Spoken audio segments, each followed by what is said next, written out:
This is Keyed In with Max and Brent, unlocking the minds of the industry's top real estate professionals. And now, here are your hosts, Max Rabin and Brent Jackson.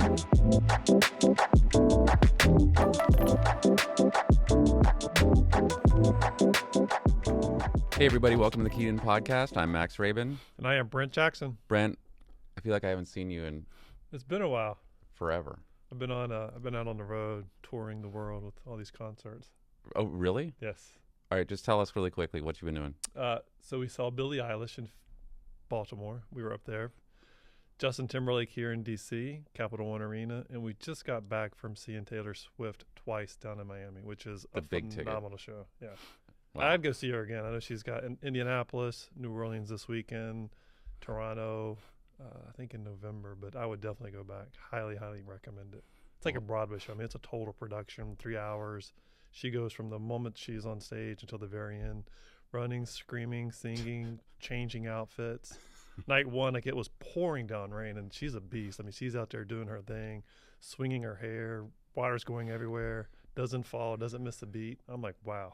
Wait, so that was at the Hard Rock Stadium? Hard Rock Stadium. There's no cover over the stadium when she's There's no cover over like the football field or her stage. But if you're like where we had suites, so we were covered, and probably all the 100, 200, 300 level is covered. Okay. But where her catwalk, her entire stage is open. Open. Yeah. Wow. She's pretty the intense. I hope my 10-year-old stepdaughter isn't listening to this because she'd be very jealous right now. You're gonna take her. It has to happen. All right. So today our guest is Todd Ewing, the founder of Federal Title and Escrow. Todd, welcome to the show. Thank you very much. Appreciate it. Welcome. Glad to be here. Todd's also a supporter of the show, and we really appreciate that. Todd, really, thank you very much, Yeah. man. You Premier bet. sponsor. Yeah. We appreciate that. Well, we're glad to sponsor it. Yep. That's great. Thank you. Let's just start off a little bit about where you're from originally, and then how you got started in the title business and your law business. Right. Sure. Well, I came to Washington. I grew up on a farm in the middle of nowhere in southern Iowa, family farm, 5 generations now. Wow. And came out here after undergraduate, worked on Capitol Hill for a congressman, and spent a year there, then went back to law school at Drake University in Iowa. And then after I finished there, I decided to come back out to the big city. So I came back out to Washington, searching for a job with a law degree from Drake University. My only hope to be hired by anybody was the fact that I was hoping somebody would mistake my Drake University for Duke University, but it didn't happen. So I ended up doing some contract work, commercial real estate work for a larger law firm, and then I ended up with a smaller firm doing real estate settlements. And, it was kind of when the internet was taking off and so forth. So I spent about 3 years there at this firm, and I kept thinking to myself, God, it's got to get better. There's a way to improve this whole thing. We got to figure something out. I had a friend who did coding at the time, and I made the move to go out on my own. I had a couple of referral sources, a couple of real estate agents, a couple of lenders, and so forth. But at that same time, working with a friend of mine who did the coding, we created a startup company called closingquotes.com, which goes way back, right? And the idea behind it was, of course, to get to let title companies provide transparent quotes for title charges, whether it's title insurance premiums, settlement fees, and so forth. And that took off, and we were very successful for the first couple of years until many of the title companies said, we're not participating anymore. It was harming their business because a lot of them weren't able to compete in that environment. And so it was kind of similar to the lending tree model, if you will, where a mortgage, you go out and get mortgage. And I always thought to myself, during that time, I thought, kind of the impetus for starting it was title charges, and people don't realize this. Title charges make up a huge chunk. When you take the title insurance premiums and the settlement fees, it ends up being about 70% of the variable costs, right, involved in a transaction. And there's there still is today this notion that and you hear it all the time, oh, title fees are all the same. They're all the same. Well, that's not true, right? I mean, the non-premium charges, the settlement fees and so forth, vary by, we're seeing today vary by upwards of $1,000, right? Yeah. Or more. And of course, the title insurance premiums. Now, back then, DC, for example, didn't regulate title insurance, so you could negotiate title insurance, right? Because they weren't filed rates back then. Now we have filed rates in all three jurisdictions. So, a lot of people like to say, well, they're all the same. They're all the same. Yeah, that's true. The filed rates are all pretty much the same, right, for every underwriter. However, reissue rates are available, right? So, Sure. you Discounts. can find a reissue rate. You can, there's a number, or there's different types of coverage. There's the enhanced coverage. There's the standard coverage, and there's a lot of title companies will upsell people, right, on enhanced coverage, and when sometimes they probably don't need it. Right. And so all these things kind of played into that, this notion that there needs to be more transparency. Yeah. In the industry. So that's kind of where I got my start, and then it kind of took off from there. So this was, take us back. It's time, or I guess put a timestamp on it. So you're saying around the early '90s when Al Gore created the that's right. internet. Yeah. So this is around 92, 93. Yeah. Right. Exactly. Yeah. Okay. And then what got you started with? How did you start or partner up or get Federal Title up and running? Well, I did start Federal Title at the same time. Okay. And so I was, I had Federal Title, and then we had closingquotes.com. But then, as closingquotes.com kind of petered out, if you will, we just rolled that software into Federal Title, essentially. And so now, we have, as you know, probably the most robust quote system out there. It gets tremendous number of eyeballs. And so we're constantly taking calls all day long or emails from people saying, hey, I got a quote from your website, and it looks to be, So your website has like automated title quotes. And it's very simple. It's easy to use. Most title companies do still have, the ability to get a quote. However, they make it clear it's just an estimate and so forth, and it's clunky. It's not hard. It's not easy for people to kind of figure out. Ours is very simple, and it's guaranteed. In other words, we say what you see here is what you get at the closing table. Right. Yeah.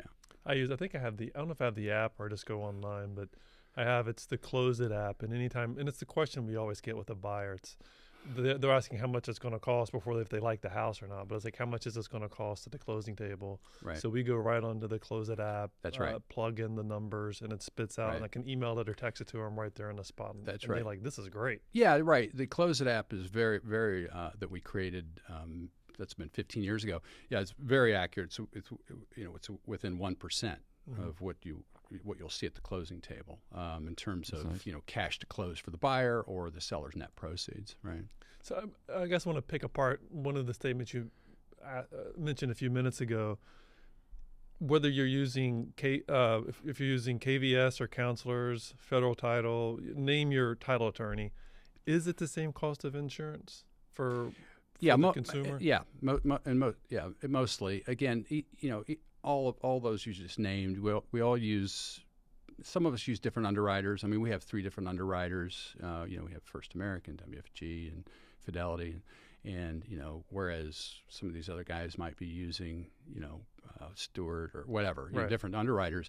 But they're all, those filed rates as filed are all within, within $100, maybe $200, something like that. So they're pretty much all the same there.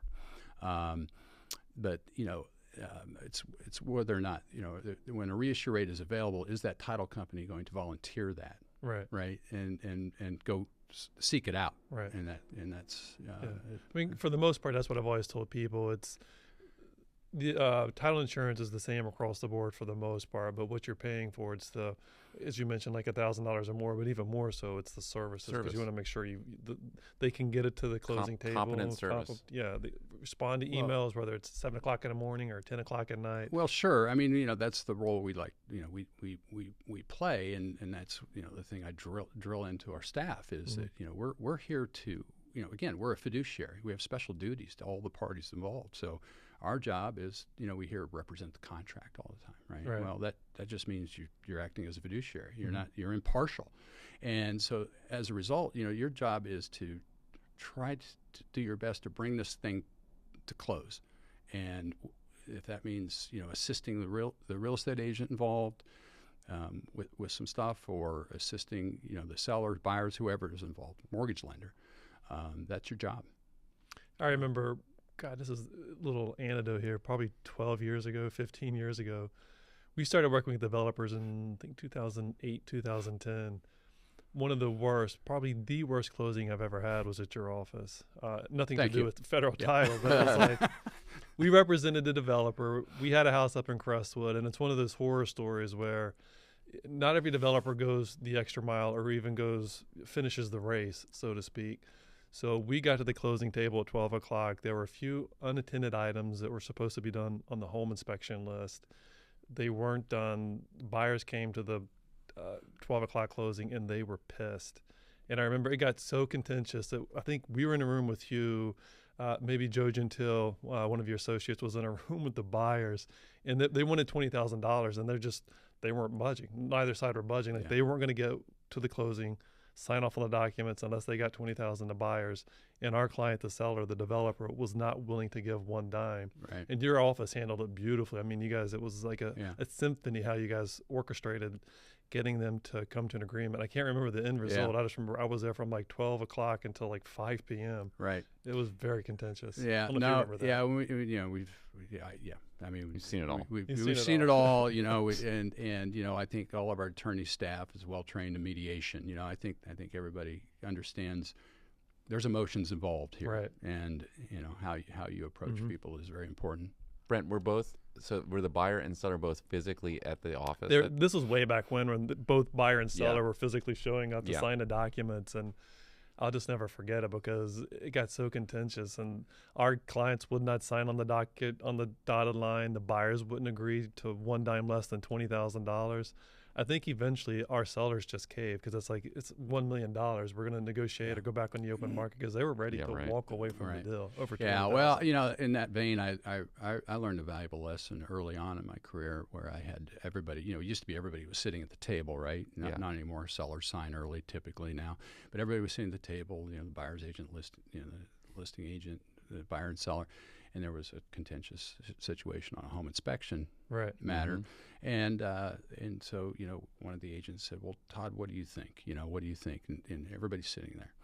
And I said, well, if the facts are what you're presenting, then it appears to me that, that X, Y, Z, that the seller needs to perform here, Well, the seller, I don't know if he'd been drinking, I'm not sure, but he got up from the table and he charged at me.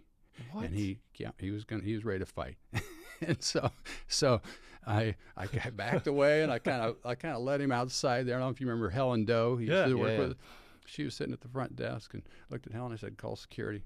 And so I just kept leading him outside. But she was a personality. I could see her stepping. But the the lesson I learned there is, in those situations, you are better off just saying, "Look, seller, why don't you let's move to another room here. Let's you talk. We'll talk over here."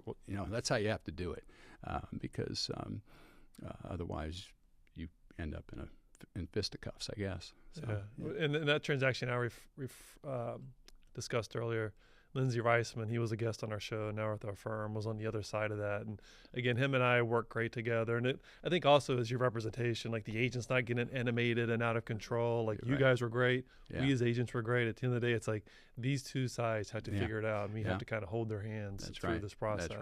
That's right. A lot of emotions, and it's important to let everybody express themselves in a separate environment. Yeah, definitely.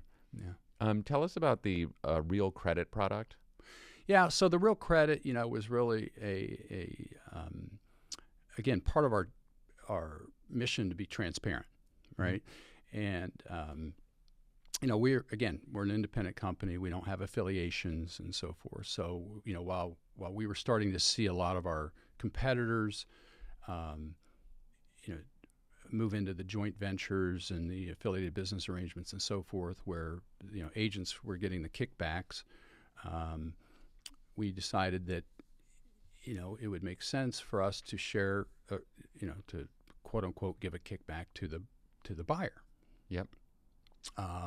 In other words, a credit against our settlement fee, Mm-hmm. which is fairly substantial, and in doing so, we were able to endear ourselves to the referral sources because we make them look great. We say, that Rob or Brent or whoever referred you.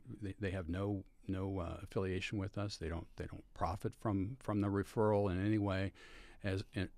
Instead, we're giving you, the home buyer, a discount or a credit here. Mm-hmm.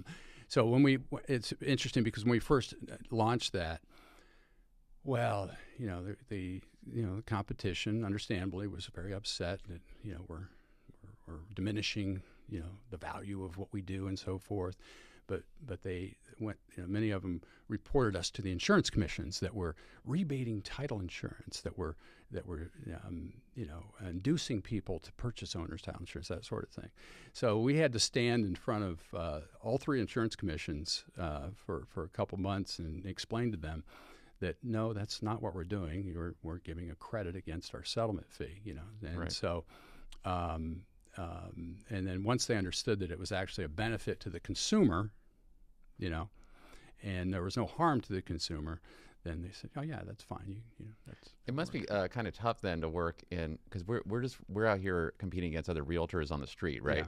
Yeah. But you're working with other attorneys who are in the same business. So Right. if they decide to get contentious, they go lawyer on you. Of course. Yeah. Yeah. Right. Yeah. That's right. And it sounds like it's, again, I get upset if we lose a listing or we lose a buyer client to a WFP, Long and Foster, Compass, what have you.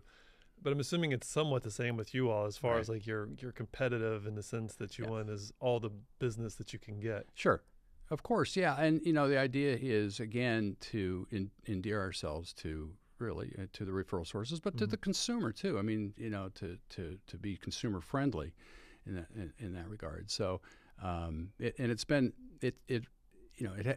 for the agents who have, who continue to work with us today over the past 20 years, they love it. They love the fact that they can announce to their clients that they're upholding their fiduciary duty, that they're, not involved with a profit center at a title company, that they're Right. that they're actually giving back something to the, Yeah. because that credit shows right up on the settlement statement. And when we're doing a closing, we say, and here's your $750 credit, and you can thank Brent for that, or whoever's sitting there. Well, let's drill down on that, the joint venture thing. So a few years ago, joint ventures were super popular in the brokerage community. Yacht parties. I mean, there was a story about some pharmaceuticals yacht back in the day. parties, and Yeah. I got invited to be on a couple, and our company had an affiliation with another title agency, and so I was was not going to be partaking in anything else. But some agents did. They were Sure. definitely part of this. Yeah. So in terms of joint ventures, I mean, joint ventures is exactly what you're saying. It's like it is a kickback of sorts, and it is not publicly disclosed. I mean, you have a disclosure to the client or to the Right. consumer that you have an affiliation, but they don't Right. really know what that means. That's right. Yeah, I think there's well, first of all, yeah. So just these joint ventures. Yeah, any agent in this area who does any sort of business has likely been approached or recruited, as I call it, to become an investor, right, in the in a joint venture.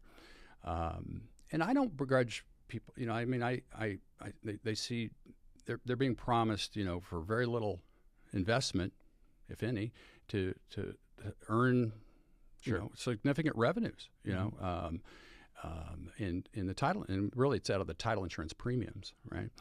But this recent case that the D.C. Attorney General brought, right? First of all, RESPA prohibits kickbacks. So in the 1970s, the law went into effect, and whatever it was, 78, I can't remember, but the law went into effect, and it just said no person can give or receive anything of value in exchange for business, period, right? And then came the 80s, And, the builders were getting kind of ensnared in this because builders, had bona fide title companies out there. They had bona fide title companies operating, and they were, of course, wanting to refer their business to their own title company, right? And so they went and lobbied and got this exception put in, what we call the safe harbor provisions in the law that said, okay, fine, you can share, you can do the kickback as long as you, number one, disclose the conflict of interest, which is what we see today, these affiliated business arrangements, which are unintelligible and whatever. But and nobody knows what they're signing. One of 40 pages you're signing It's on. just another exactly. It's a DocuSign after one page out of 50, whatever. But number two, is that you can't require a consumer to use a particular title company, okay?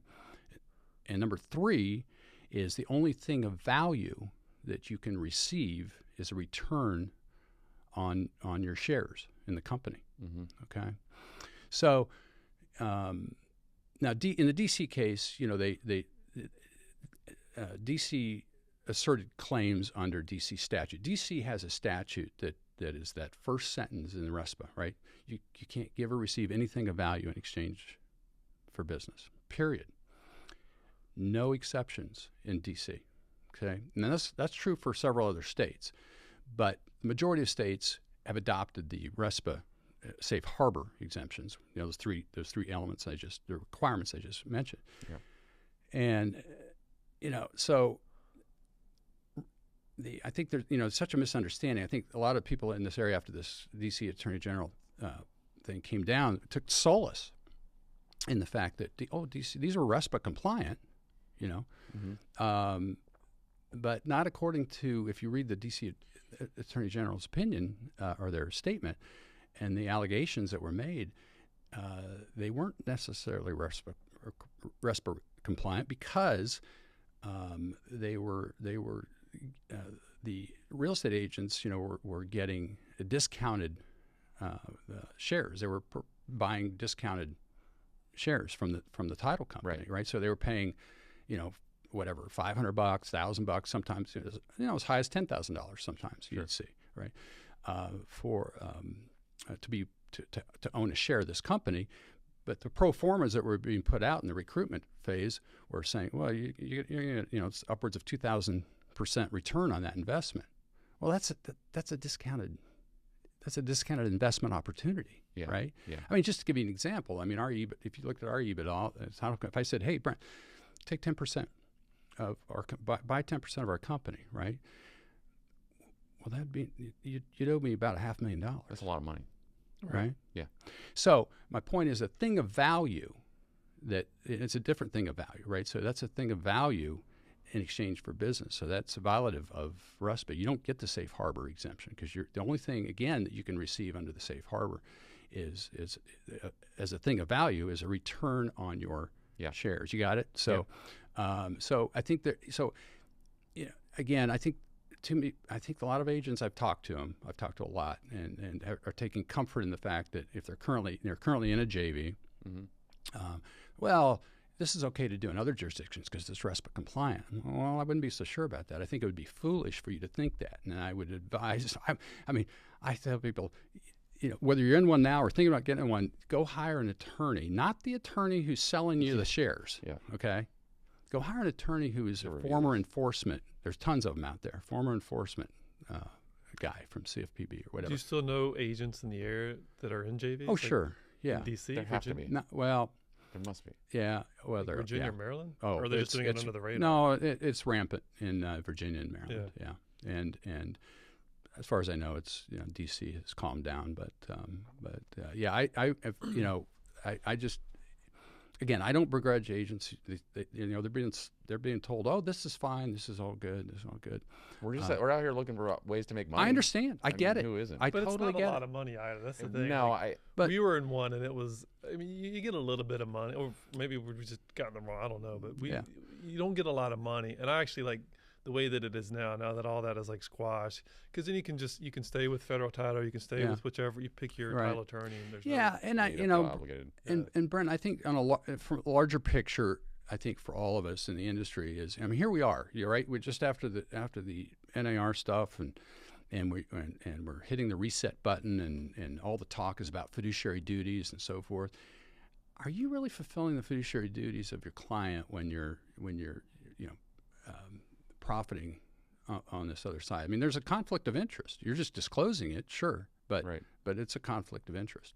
But how is that any different? I guess if I look at it on a macro level, because every firm, and I guess TTR does as well, but it's like the firm is telling me to use XYZ title company. I mean, every time I get an offer, are you talking about a broker yeah, owned? broker. It's the same thing. Like every time I get an offer from Redfin, it's like Title Forward, which is I don't like them at all. But they're pushing that, and it's like, well, those so those in large part are not all of them, but in large part, from what I see, are bona fide title companies that have been acquired, for value.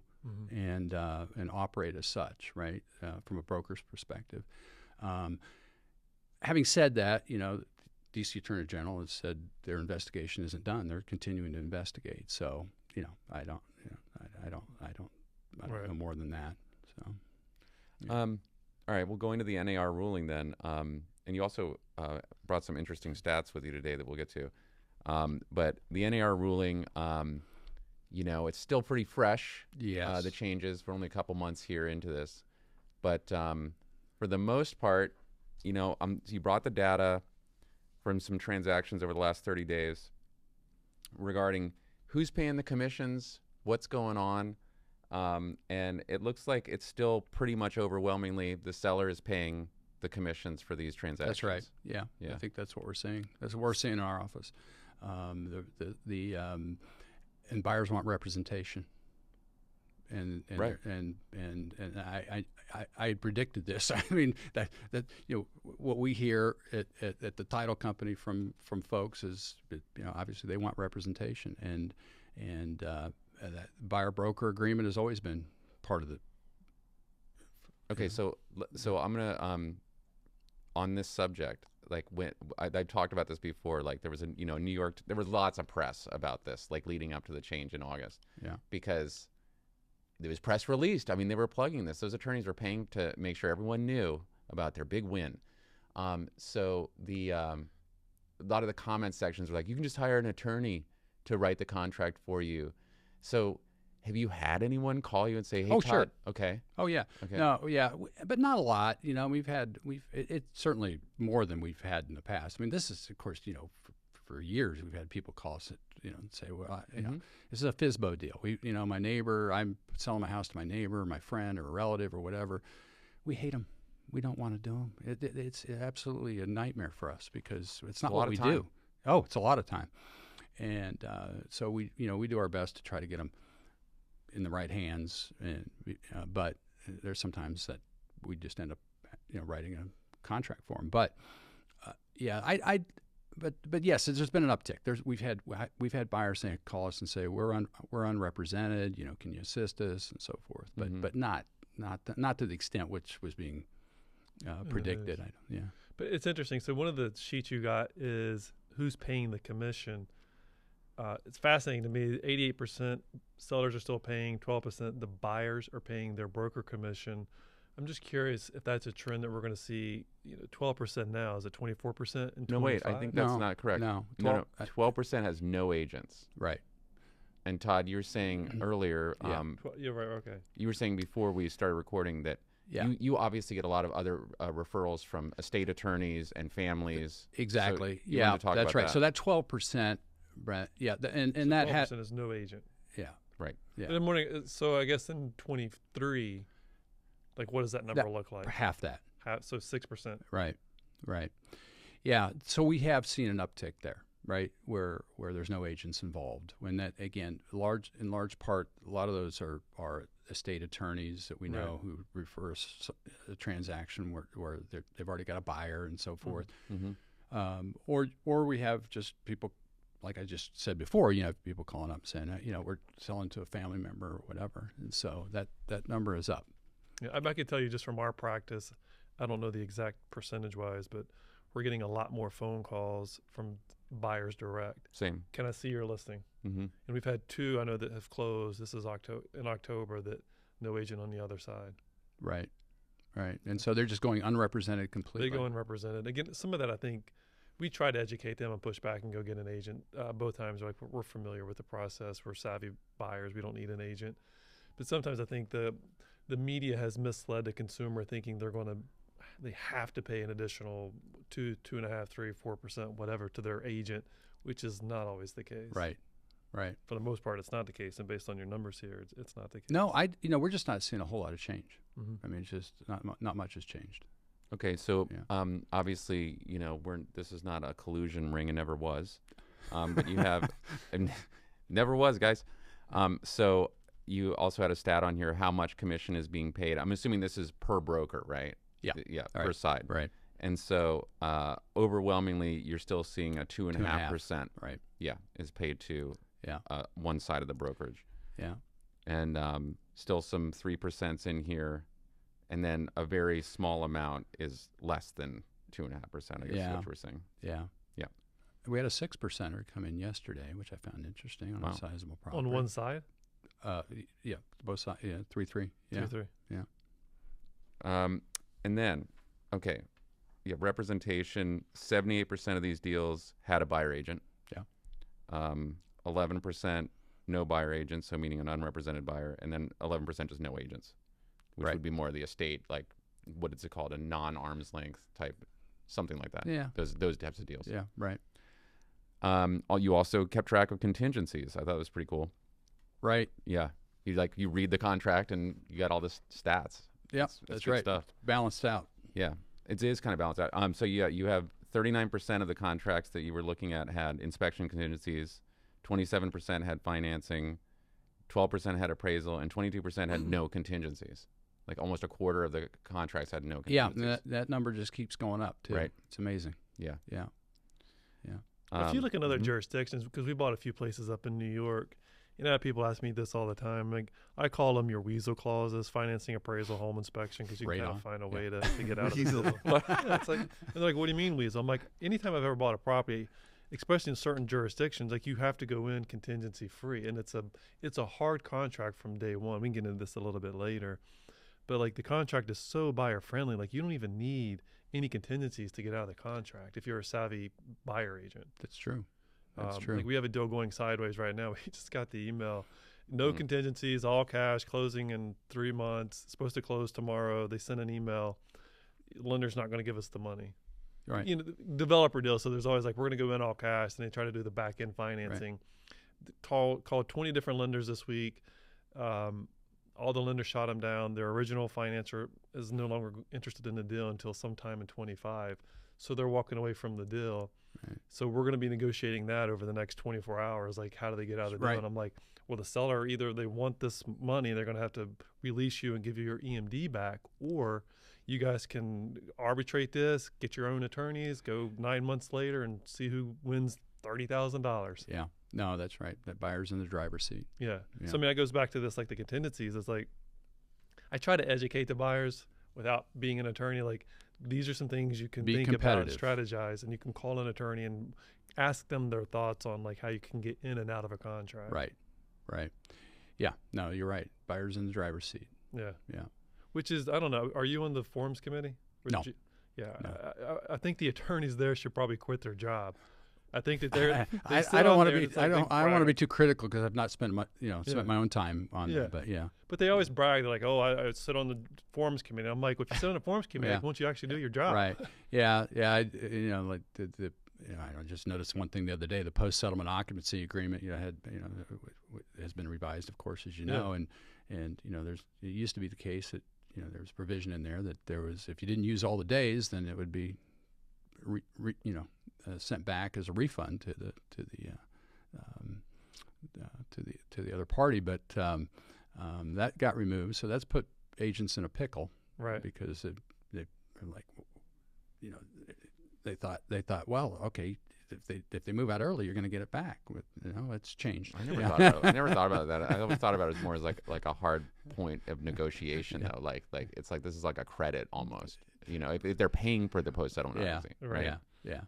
But even like the finance contingency, I think it's the finance or appraisal. One of them, it continues all the way to closing. It's like, who wrote I know, that? back and forth, Like, 3 why? days, back and forth, 3 days, 3 days. I know, yeah.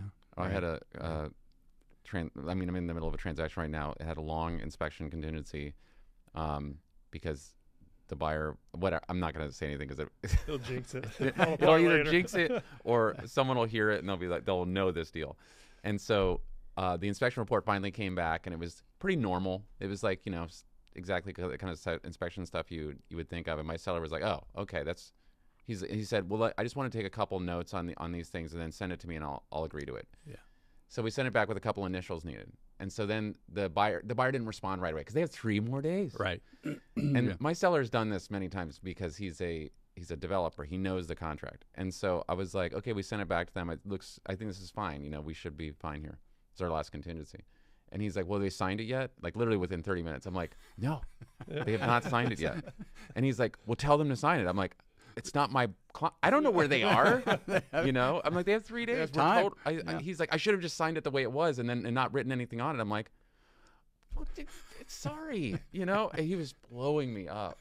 And I was like, well, I guess that's a good question, right? Because if they have in there a right to void the contract, it goes back to them, and they could just be like, yeah, change my mind. I don't want the property anymore. And that was his concern. Was it? Yeah. His concern was that he changed a couple, like, just words on the list that then now the buyer has a right to void, and this buyer seems like could be flaky. Although the buyer's held in they have loan commitment, they have everything else. I'm like, I have no reason to think that they would try to walk on this. He's like, but now they can. I'm like, because I've made a counter. Now they can void, right? Mm-hmm. Sure. So that was like 10 o'clock at night. Fun stuff. Yeah, it's always fun stuff. And every transaction's different. Usually, and I've learned in my tenure that I'm calling you or Joe or someone in your office, and that's when I'm like, all right, I'm in a jam. I need you guys to help me out with whatever the case may be. And what you just described there is exactly why we don't do FSBOs. We try not to, because it's a time suck. It absolutely kills us. And it's not.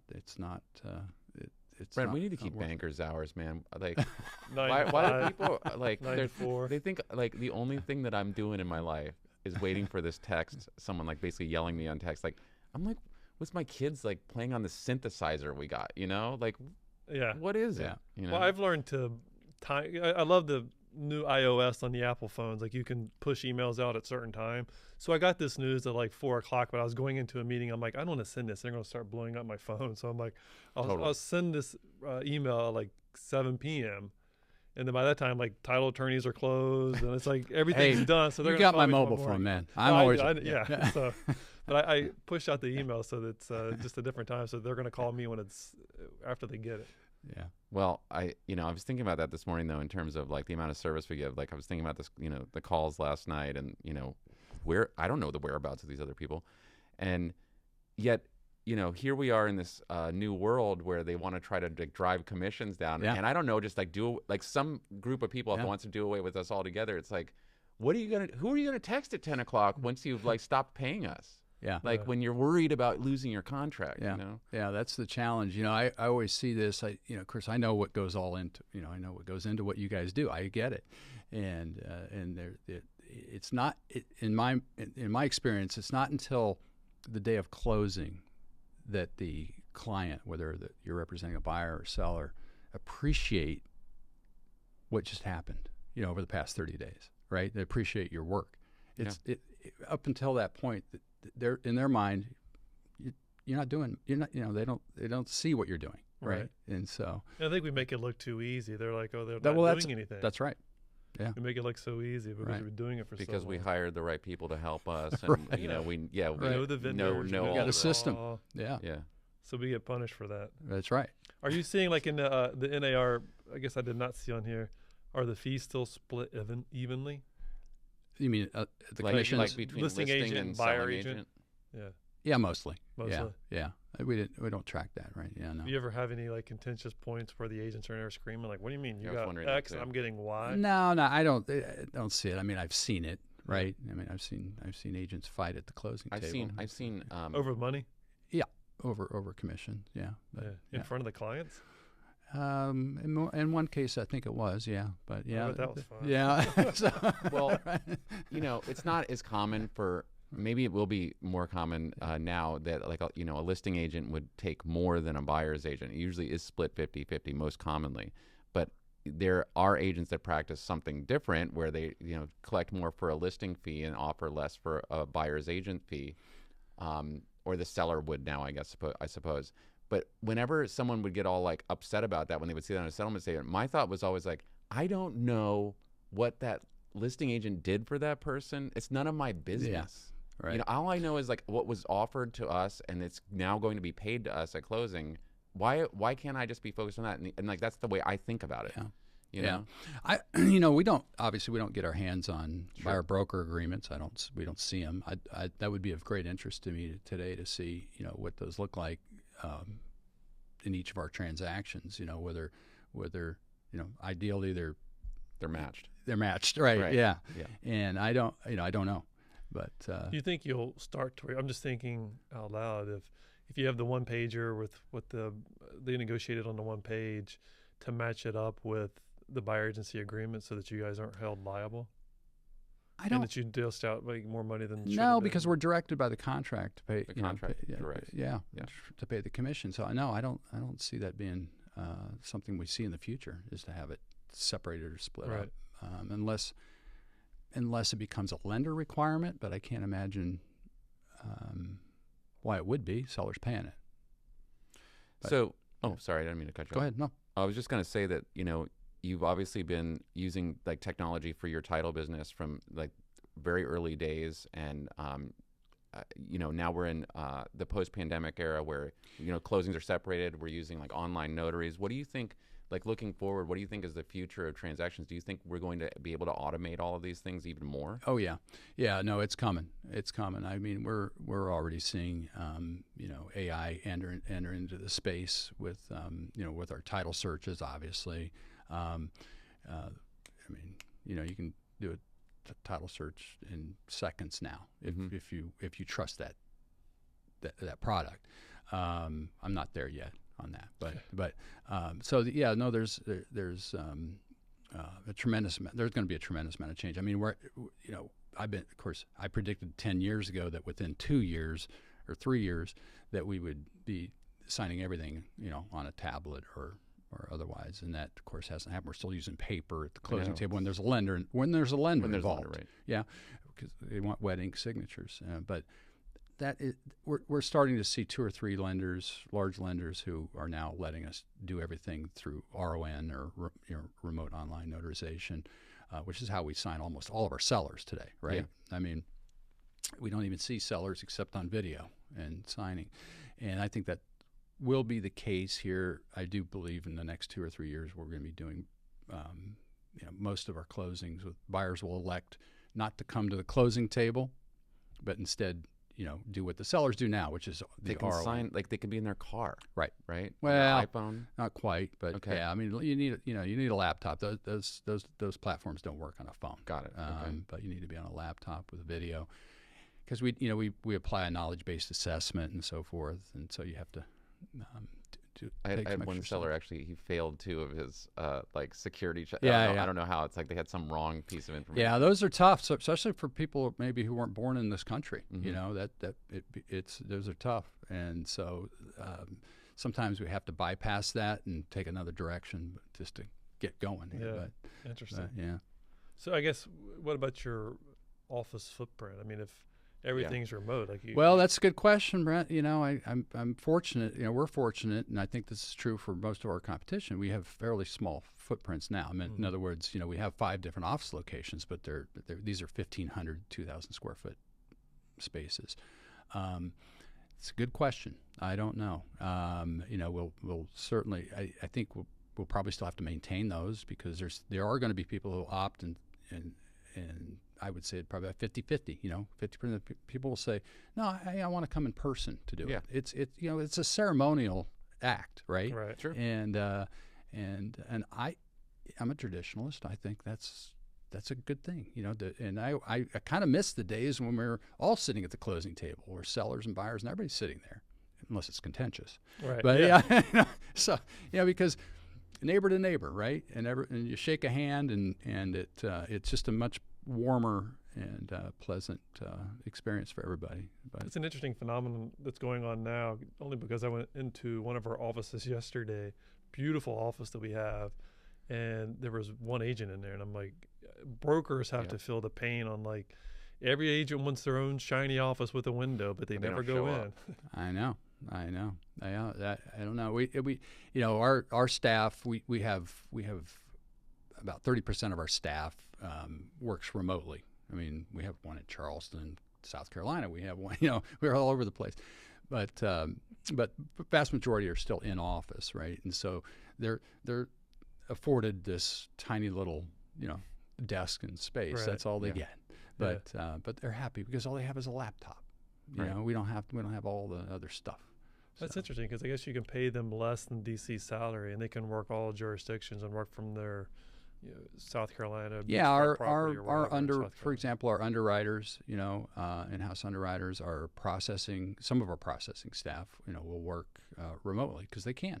They don't need to be physically. How did you find them? Did they move from DC during the pandemic? Well, some of them were already on staff and decided they were moving. They're going to move to elsewhere, so they maintain staff. And then we have hired a couple who were outside the jurisdiction who came. It'd be nice if we could move. I've been dealing with this traffic the past couple of days. I'm like, it's nothing more frustrating. You see 8 miles to your destination, and it's like an hour and 20 minutes. I'm like, this is ridiculous. I know, it is crazy. But we can't go anywhere. Yeah. All right. One realtor gripe is like, you're driving in your car. Why don't we have drivers, by the way? You're driving in your car, and you're getting a text. You're getting a bunch of stuff at once, and you get to a stoplight, and you start texting, and that light it turns green like way too soon. Right. And then you're like, I just want to finish this text. And for some reason, now you have 5 green lights in a row, even though you had like 5 reds before that until this thing came in. Like, that's my whole day. Is like, and then I pull over. This is my whole day. That's a realtor's day. Yeah. It's frustrating. Yeah.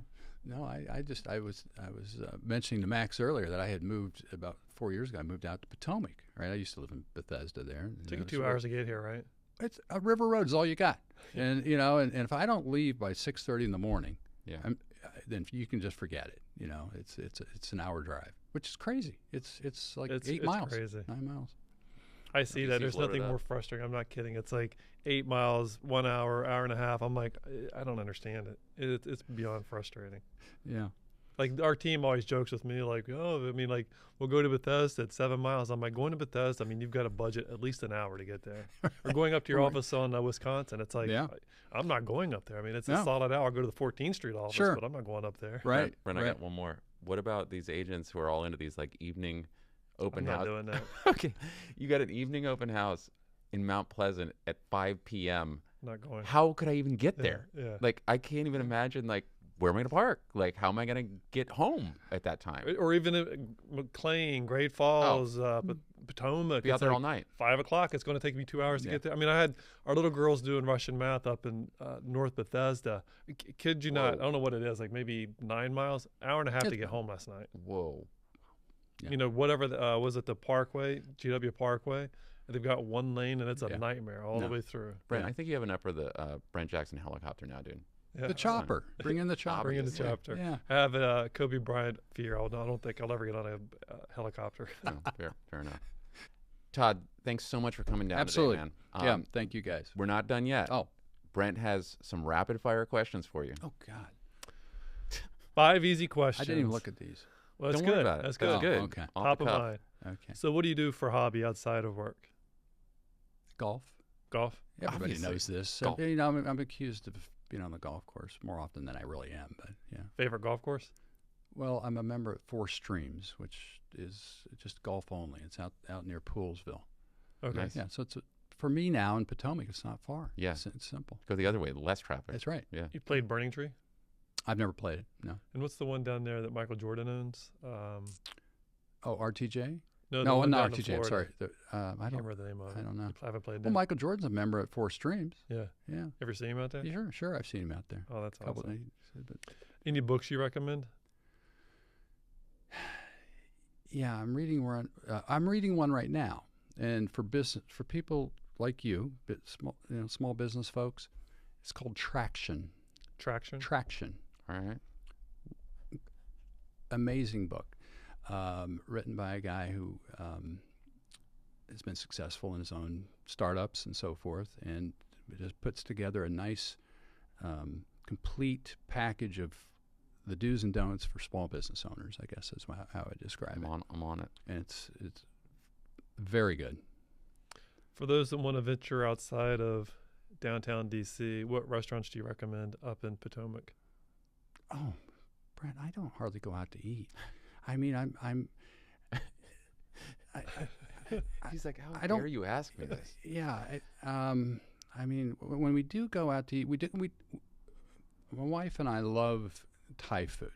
Okay. So we hit Sister's Thai. That's There the you best go. I can. There you That's the go. best I can offer you. That's good. But that's it. I mean, we really just don't eat out much. Last two questions here. This will be released the week before Thanksgiving. So are you a turkey guy or some other meat guy? Oh no, I love turkey. I'm a Turkey. big turkey guy. Yeah. No, we have a turkey every year. Okay. Yeah. And then are you eating in And or eating and out? it's moist. It's not. Moist? It's not. You know, the Chevy Chase Vacation. What's that? Christmas Vacation. Christmas Where they bring out the Vacation. puff. Yeah, no, yeah. it's no. Who's carving You- the turkey? And I know how to cook. You turkey. cook it? Yeah, oh yeah. Nice. Yeah. No. Are you carving it? Well, I carve it too. Sure. Okay. I use the electric carver. Yeah. I get the. Yeah, Todd's So- the master of the house, man. Yes. So my Well, last question here. don't tell her that. Okay. Yeah. All right. Are you guys eating at your house, someone else's house? Eating? I guess you're not eating out Well, we eat out, but not very often. for Thanksgiving. Oh no, yeah, no. It'll be at our house. At your house. Yeah. Okay. Yeah, at our house, and we won't have very many. We'll have my older son is in Austin, Texas, so I don't think he's probably going to make it back for Thanksgiving, but. We'll have my younger son, and I have a 3-year-old daughter. Yeah. By the way, thank you very much. Congrats, And so, yeah. so amazing. we'll have a small group, but we'll have Thanksgiving. You at home. watching the parade? Sure. Oh yeah, yeah. Awesome. Macy's. So, old school Thanksgiving right there. Yeah, yeah. Todd, thanks so much, man. Yep. Thank Thank you, you guys. Thanks for listening to Keyed In with your hosts, Max and Brent, unlocking the minds of the industry's top real estate professionals. For more information on selling your home, find us online at KeyedInPodcast.com. Remember to subscribe to Keyed In on Apple Podcasts or wherever you like to listen to podcasts. Follow us on Instagram at Keyed In Podcast, at Rabin Max, and at Brent E. Jackson. And follow Max on TikTok at MaxwellRabin_properties.